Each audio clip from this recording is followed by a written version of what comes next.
Media మిత్రులందరూ కూడా నమస్కారం. ఈ మున్సిపల్ ఎన్నికల్లో అన్నింటికి అన్ని స్థానాలు కాంగ్రెస్ పార్టీ గెలవాలని, గెలవబోతుందని పెద్దపల్లి నియోజకవర్గానికి నాకు ఇన్ఛార్జిగా ఇవ్వడం జరిగింది. అందులో భాగంగా ఈరోజు మంచిర్యాలకు రావడం జరిగింది. పెద్దలు శాసనసభ్యులు ప్రేమ్ సాగర్ గారిని కలవడం జరిగింది. ఇక్కడ మంచిర్యాలో అయినా ఈ యొక్క పార్లమెంటులో ఉన్నటువంటి మొత్తం 10 మున్సిపాలిటీస్ మొత్తం కూడా అన్నింటికి అన్నీ కూడా 10కి 10 కూడా కాంగ్రెస్ పార్టీ గెలవబోతూ ఉంది. అది కూడా ప్రతి మున్సిపాలిటీలో కూడా 75% తగ్గకుండా వార్డు మెంబర్స్ అందరూ కూడా గెలవబోతూ ఉన్నారు. నేను చెప్పినటువంటి ఈ మాటకు ఆధారం ఏంటంటే గడచిన 2 సంవత్సరాల కాలంలో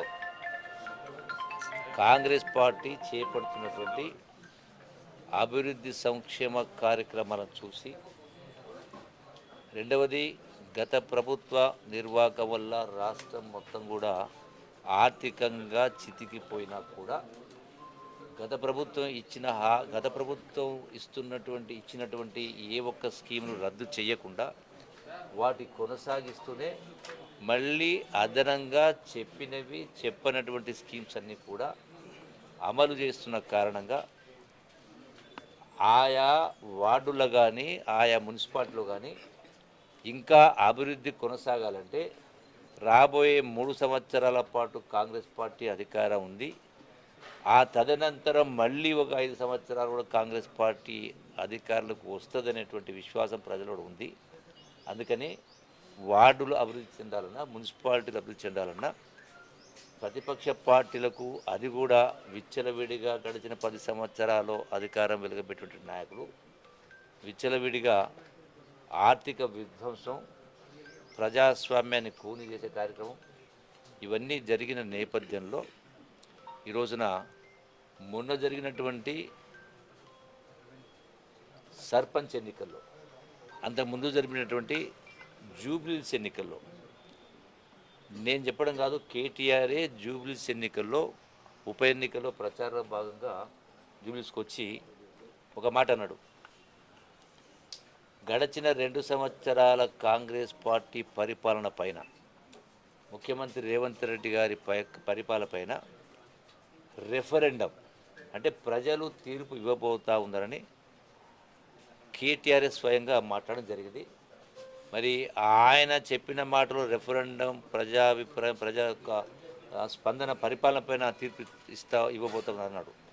సో అన్నట్టుగా మరి కాంగ్రెస్ పార్టీ గెలిచింది కాబట్టి వాళ్ళు చేసిన ఆరోపణలన్నీ కూడా కరెక్ట్ కాదు, రాజకీయ లబ్ధి కోసం మాట్లాడిన మాటలు అనేది కూడా తేటతెల్లమైంది. కాబట్టి ఇప్పుడు ఈ మున్సిపల్ ఎన్నికల్లో కూడా 100కు 100% కాంగ్రెస్ పార్టీ ఘన విజయాన్ని సాధించబోతూ ఉంది.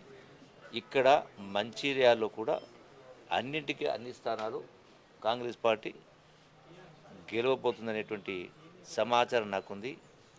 రిపోర్ట్స్ కూడా ఉన్నాయి, అంటే ఇంటెలిజెన్స్ రిపోర్ట్స్ కావచ్చు, సర్వేస్ కావచ్చు, అట్లాగే మా యొక్క నాయకుల కార్యకర్తల ఉత్సాహం కూడా అట్లాగే ఉన్నది. Thank you.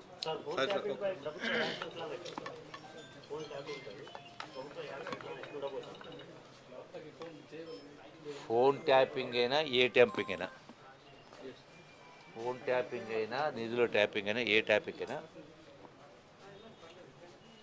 ప్రభుత్వం చట్టాలు ఎవరికి చుట్టం కాదు. 100% ప్రభుత్వం చట్టపరంగా ఏం చేయాలో ఆ కార్యక్రమం చేస్తుంది.